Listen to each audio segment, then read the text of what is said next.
Damn. Stupid pimple. Well, I got two of them. Let's get that shit out. Yeah, there we go. Ha ha.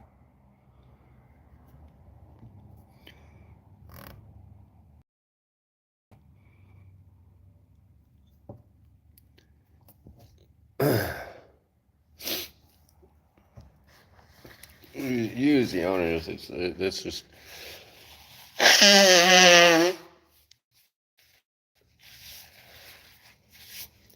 Oh, that's not their truck.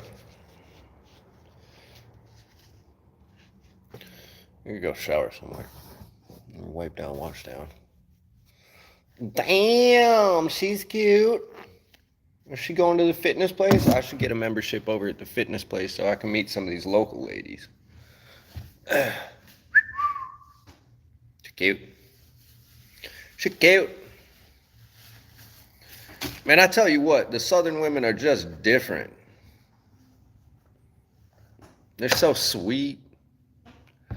Not snobby like the northern women.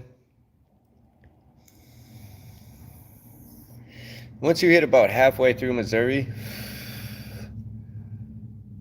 well, you can cut the line at like Missouri and then Tennessee. Once you get below that line, the women are just different. Let's talk about self-reliance. Y'all know what self-reliance is? Can you define self-reliance?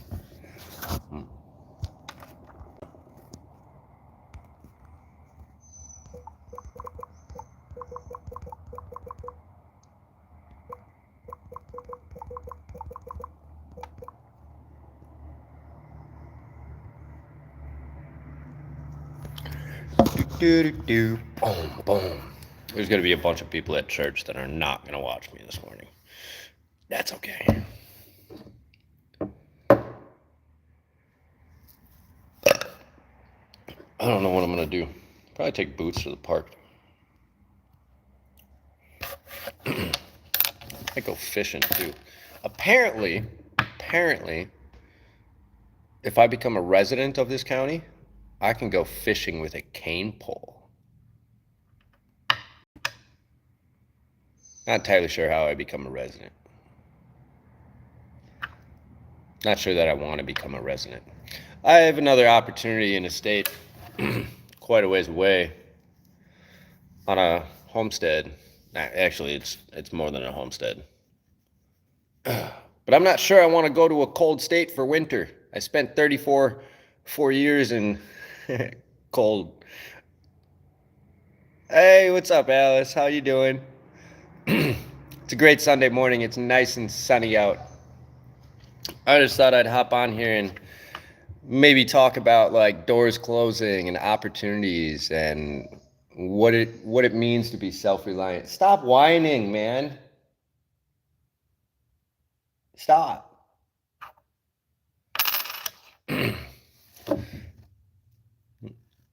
Too many people let doors close on them and then they kind of freak out. They shut down. Oh no, what am I gonna do now? When one door shuts in life, multiple others open, you know? Sometimes we actively choose opportunities that we know aren't gonna be good for us. And then we wonder, like, why wasn't that gonna be good? It's better to be honest with yourself about like, okay, did I make that decision out of haste? Did I know it was gonna go south? Why did it go south? All those things. Like my last host, Zeta, on the hobby farm. I knew from the moment I met that lady at the gas station and she beelined it towards Boots and tried to submit him on the ground that we were not going to get along. But I wanted that like 350-mile ride to get to a part of the country that I wanted to be in. Okay? That was an opportunity that I actively chose that was not going to turn into something. Except for it did, right? I knew it was going to turn into something down the road after I got to that area, got to where I wanted to be. And in 2 hours of getting kicked off her property, I had a job at the Italian restaurant in town, and I'm staying in their building. So I went from a shed to a basement to a whole damn building. And, on top of that, I was gifted, one of the coworkers' friends passed away, but I was gifted a bunch of clothing, like hundreds of dollars worth of clothing. These shoes alone are like $180. I would never buy that stuff for myself. And turns out the guys that own the restaurant across the street, well, they've never operated a restaurant. One of them has always been like front of the house, the bartender and whatnot. So he doesn't really understand product cost and the 3 to 4 times multipliers and this, that, the other thing that goes into it. But I do.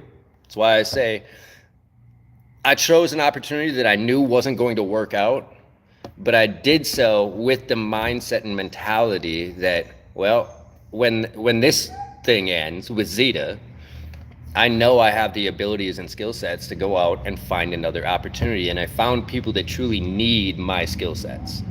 Well, damn, it's a good enough day for bikers to go riding around. About 6 of them just passed. It is a really nice day down here in the South. I don't know what the temp is up in Minnesota where I'm from, but I'm guessing it's probably around 40 degrees. And here I am wearing a tank top and shorts.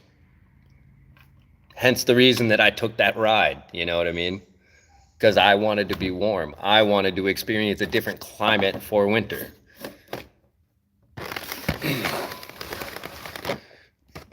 A lot of people would define self-reliance as like the ability to keep and maintain a job and pay your bills and, do the societal thing. I believe self-reliance is boots. Knock it off. I believe self-reliance is defined by the fact that, like, no matter what happens, you always figure it out. Always. It's why I can get dropped off at random truck stops and be like, I'll figure it out. And I always do. I got dropped off at a random truck stop just south of Nashville. And in 2 days, I was another 500-600 miles away from there. That's called self-reliance. That's called using your skill sets that you've gained throughout your life. Not much. She just tried to take advantage of my situation, right? I found her on a website that I use called helpx.net, which connects people like myself with hosts that have like hobby farms, homesteads, farm stays. There's even like house stays in there where elderly people are looking for somebody to come help them with their medical stuff, and in return they'll give you room and board and food. Not all of them provide food, but 98% of them have a room for you to use, or like hookups for your RV, your camper, or whatever. But so I contacted her. She did the 6-hour round trip after talking to me for a half hour. That was a red flag. She beelined it towards Boots and tried to submit him without even shaking my hand. That was an even bigger red flag. But she just thought that like I was a typical homeless person that was needing and wanting a roof over my head. Alice, you've been watching me long enough that's just not the case for me. Sure, I don't mind having a roof over my head, especially when it's stormy out. But when it's nice, I don't care. And it ain't cold enough down here for me to freeze. So she was madly mistaken in the sense that, like, I didn't need her. She was the one with 4 acres that needed fenced in for her mule to be able to run. She was the one that needed trees cut down. She was the one that needed all these things. And like I said, she tried to take advantage of my lifestyle. And then she was going to be gone for 8 days. And she had led me to believe that I would be able to stay in the basement. Like, the basement is its own, like, separate, locked off part. I had a key to the door and everything. It was my space. But the day that she was going to leave, I texted her in the morning. I was like, have a great trip. I'll be on and off the property. I found some work in town, some odd jobs. I've been cutting up. Boots, go lay down. I've been cutting up wood for an old Vietnam veteran. He dropped 2 giant oak trees on his property. Go lay down. And she was like, actually, I wanted to talk to you. You got to leave today. And I was like, what the fuck? I just went and bought groceries so that I could stay for the next 8 days. Like, you led me to believe that I could be here. Anyways, when she told me you got to leave today, I hard packed my backpack in like 30 minutes and hit up a buddy that I had met in town and was like, will you come pick me up? So he did, and this crazy lady even ran out to the end of her driveway and took pictures of his license plate because I want to know who's pulling up to my driveway. Mind you, she's friends with the mayor and some of the cops in the town, so I know exactly what she did with those pictures, like a little weirdo creep. But yeah, within 2 hours of leaving that property, I had donated the frozen food that I had bought to the homeless, financially unstable center here in town. I got a shower there as well. Then I walked across the street to the Italian restaurant, had a job, and a place to stay. When doors close, other ones open. All the time. All the time. And it just so happens that these guys across the street that own this restaurant, they don't have the experience that I have in the back of house and operating kitchens. So the fact that like I'm here helping them, I say it time and time again, I'm always where I'm supposed to be. I always leave people with something. Like my grandma Jeannie, I cleaned her garden out. It was covered in briars. She was able to grow her vegetables and whatnot for canning this year that she'll eat over the winter. Susie, the 54-year-old woman that I was just staying with in Kentucky, I built her an entire deck and built out her shed for storage. You know, instead of having to, she doesn't get around well, like walking wise. Cool it down. She was using like cinder blocks to get out of her house and up into the shed, you know, like it wasn't safe. But now she has a deck that's like a 10 by 12 where she can put out a table and a chairs with an umbrella, and she can easily get back and forth to the shed to get her stuff from storage. And, you know, when I leave here, I hope to leave these guys with the restaurant with more knowledge about how to operate their business and, not be so stressed out, because I can tell that these guys, they're like, I don't know if we're making enough money. I don't know if we're doing this right. I don't know. But these are skills that I have. And then I already have something lined up in a different state on a homestead. It's more than a homestead. There's a lot of stuff going on up there. It's actually one of my subscribers who's been watching me for a long time, him and his family. Really want me to come up there, and we've been talking about it. But now that I have this opportunity and I can see that they need help, I don't know how long I'll be here.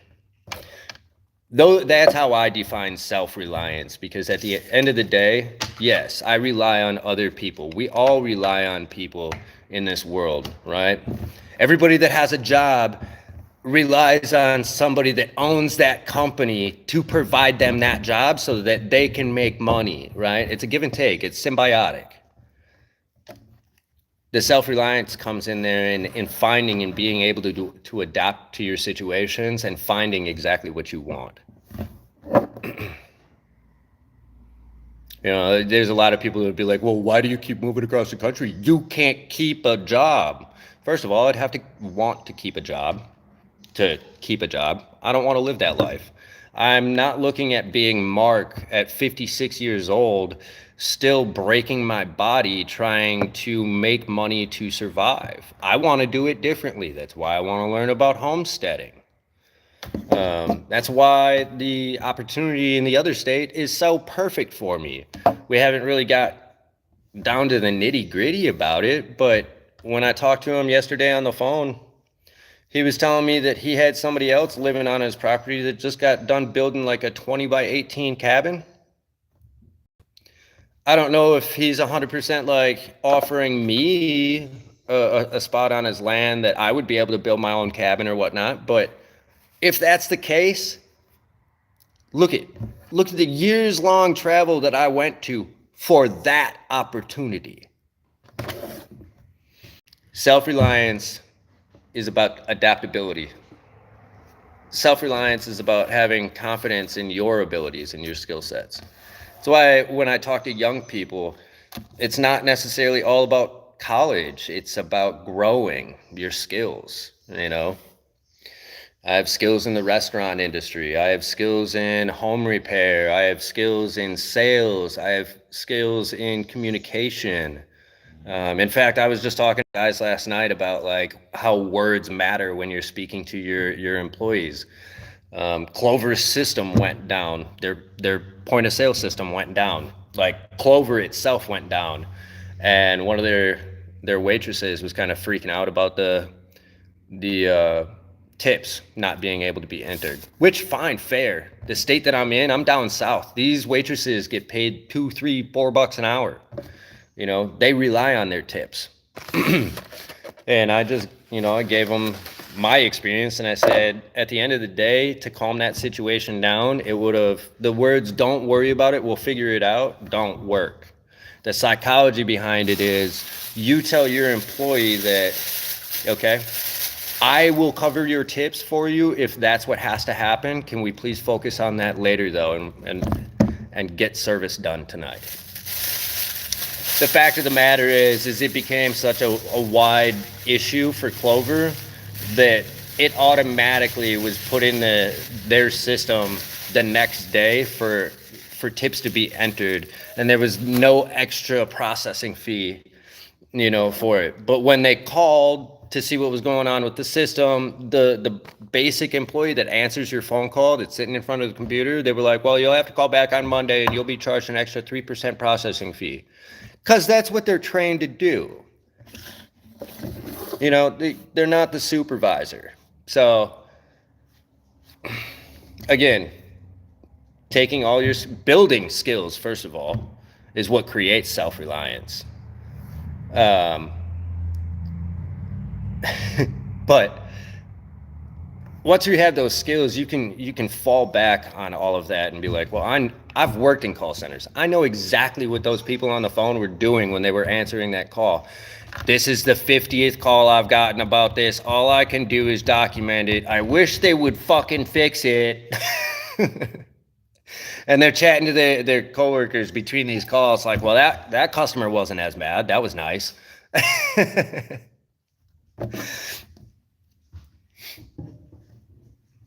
The skills that I've gained over the years of just knowing how to operate tools is the reason that I was able to work for Mark for 4 months, right? He gave me one of the dirtiest jobs that he could have when I asked, hey, do you got work for like maybe 20, 30 bucks? And I'm actually in an old historic building, but he gave me a scraper to scrape brick walls like that. And when I got done with 3 hours worth of work and I was dusty as shit, he was like, where are you gonna go? And I was like, back to the woods to the tent. And he was like, well, I got a house you could stay in and whatnot and wash your clothes and sleep. And then I stayed there for 4 months. So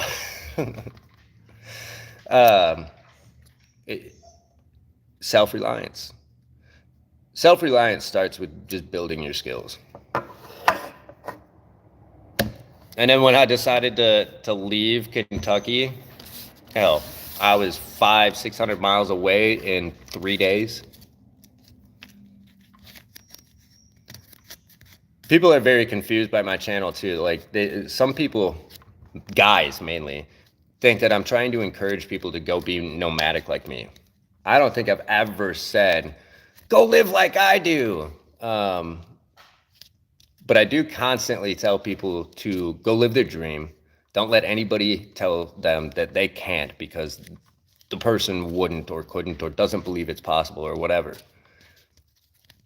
My dream is my dream, not yours.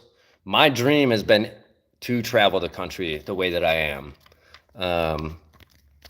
and live off the land in a sense, I love stories like Jeremiah Johnson. I read books like My Side of the Mountain and all that stuff. Like that's how I grew up. That's how I wanted to live. And I grew up in a big city, St. Paul, Minnesota, you know, where living like that is not fucking possible. But it is possible out here in America to live like that. I I actually might be able to fish in the state that I'm in legally. All the states that I've been through, I have not.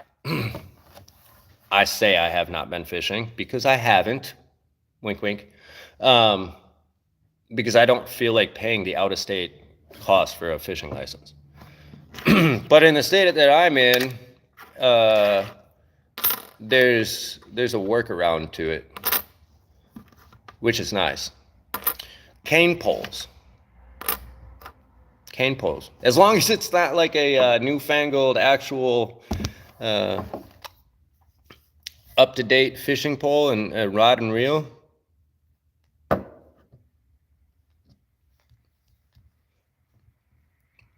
Yeah. All I gotta do is like buy a little pass from the county, I believe. Hell yeah, it's already built a character that like nobody can take away the self-confidence that I have nowadays. Um,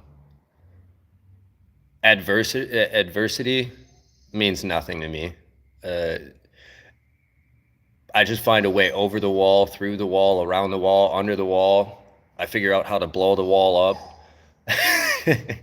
um, that's what life's about. That's part of the building my skill sets that allows me to be self-reliant. It was funny too. Uh, when I walked in there, it's a couple of gay dudes that I work for, by the way. Gay conservatives.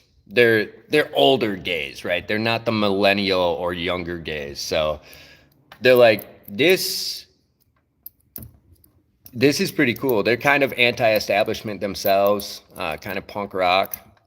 So when they heard that because I walked in there and I was like, yeah, I'm a drifter. I walk across the country. I just do random jobs and I work here and there when I want to. And they're like, sweet, fuck yeah, can do. I got a few haters out there that like look at my life and I have a theory because it's only ever men that'll get on and hate what I do. Go get a job like a real man, man. Never once have I really heard that from a woman. But I have a feeling it's because men are insecure, and when they see other men like me doing what I'm doing and having the self-confidence, the self-reliance, and the self-discipline to continue doing it on a daily basis, they get jealous and they wonder why they can't be like that. The fact of the matter is they can. But then they struggle with what society tells them they should be and how they should act. I agree, Hughes. I agree. Fuck the haters. But I think I got a new name for them. I think they're fanters. You know what I mean? Because every hater is truly a fan. They keep watching me. I woke up to like 15 notifications from Leonardo. Tell me you ain't a fan when you're spending that much time making that many comments. Just saying.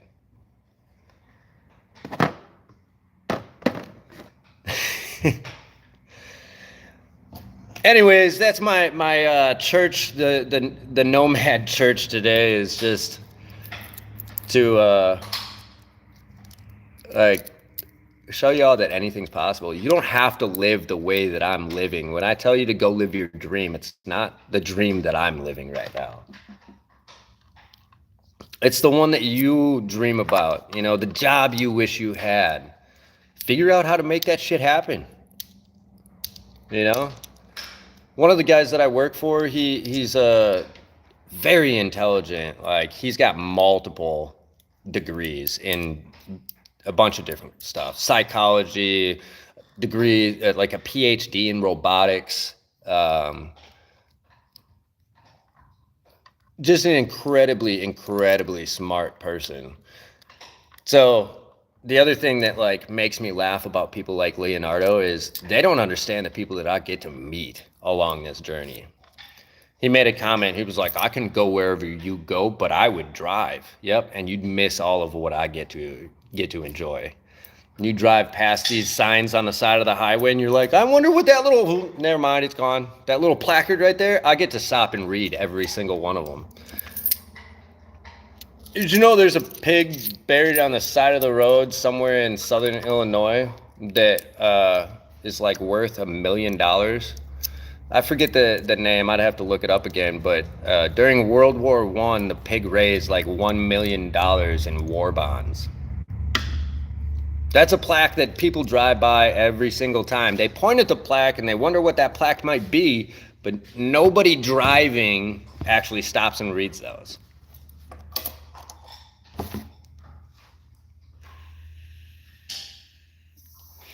Building a new mindset is free. You couldn't have said it any better than that, Alice.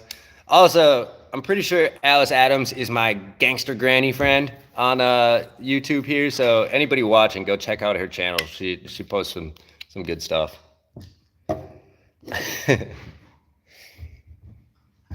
Guns, dogs, and she's just a cool older lady. Yeah. Oh, hell. I got brought out to like a farm show yesterday. The guys hit me up and they're like, hey, we're going out like 10 miles south of town. There's like this like craft fair thing at the farm. Do you want to go? And I was like, sure, do experience. Super cool farm. And craft fair. Got to see a bunch of people, meet some people. I got some cards right here of places that I'll be promoting on my YouTube at one point. One of the guys actually takes old saw blades, like lumber mill saw blades, and he cuts them down and makes knives out of them. Incredibly cool. Can I still do green screen in here? No! Why did YouTube take the green screen away from lives? That's stupid. Well, anyways, he makes like cleavers, he makes paring knives, he makes like knives for gutting deer or small like skinning knives. He makes fillet knives, all out of these old saw blades that would be thrown away and melted into something else. He's repurposing them and selling these knives for like $30 to $110. Beautiful like ash handles, mahogany handles. One of the other girls that what was it called?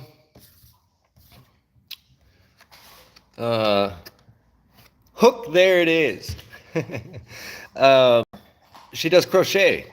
So I talked to her about like, she had a bunch of like stuffed animals, crocheted stuffed animals. Takes her about a day to complete like a full animal, right? She had like 80 stuffed animals out on display, and I was like, so you basically spent the entire year crocheting for like this event or events like this? And she was like, yeah. But she's got an Instagram that I'll share, and she's got a Facebook, and you can order her stuff online too. And then, of course, I like my seasonings and I like my food, so I got the Perfect Bite business card here so that I can order some sauces and some spices from. This is why I do what I do, because at the end of the day, I wouldn't have these experiences if I didn't live the way that I do. I wouldn't meet the people that I do if I didn't live the way that I do. I'd be too busy going to a 9-to-5 job and going home and sleeping so that I could get up and do it again the next day.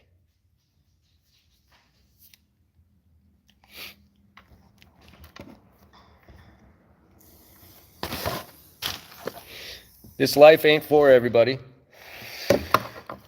Most people, I've been sleeping on the concrete. You see that spot right there? I'm just sleeping on the concrete, man.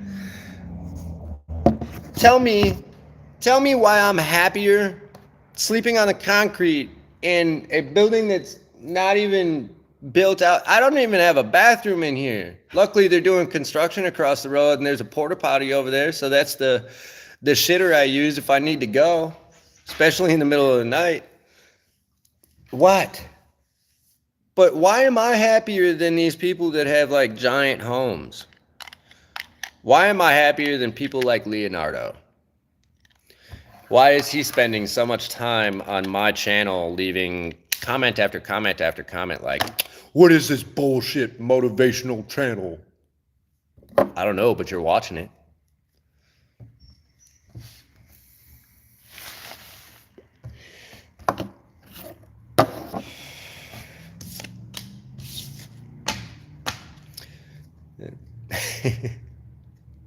I don't know, but you're watching it.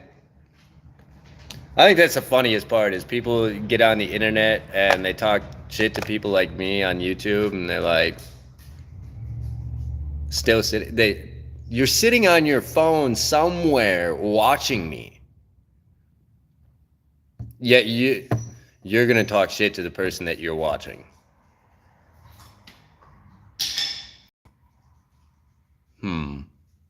I mean, I guess it's kind of like everybody has their favorite actors or actors they don't like, but yet they still watch their movies and they still know that that actor is still more successful than them. Oh, by the way, that's another thing. Success is only defined by you. Success is defined by nobody else but you. I consider myself incredibly... Bye, Alice. I consider myself incredibly successful. I might not have a lot, and I carry everything I own in a backpack, but I can quite literally go out and do whatever I want to. Challenges don't stop me from accomplishing things. That is success in and of itself. People that actually get to talk to me and hear me, like the neighbor dude that drove me 200 miles or so, 2 hours, 2.5 hours. Get out of my... Go! Stepping on my toes. I was talking to him and his girlfriend, and I was like, yeah, people like to say that I'm not successful, but I quite literally just go out and do whatever I want. Find work wherever I go. Help people out along the way. His girlfriend was like, yeah, I'm pretty sure that's pretty damn successful. I don't know how else you define success. I don't either. Anyways, thanks for coming to church. I'm going to take Boots to the park because he is just on my nerves this morning. He was kind of leashed up all day yesterday.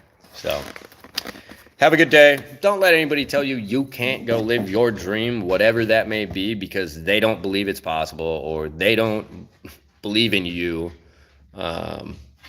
Fuck them. Go do you.